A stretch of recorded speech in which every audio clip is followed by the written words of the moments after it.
Balitang Sports. Sa MPBL, Pampanga Giant Lanterns, inilampaso ang Cebu Greats. Sarangani Marlins at Davao panalo rin. Kasama natin sa balita ang ating Sports Authority, Niel Santua. Niel.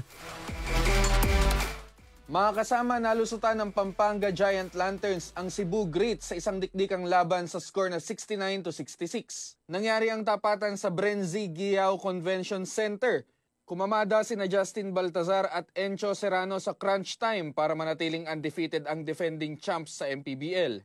Rumatsyada rin ang Sarangani Marlins matapos silang paso ang Mindoro Tamaraw sa 101-82 score.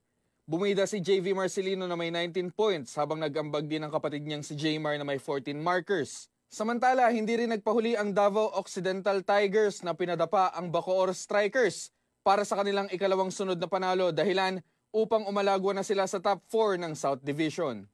Para sa ating Arimen Sports, Radyo Maniel Santua, Tatak, Arimen!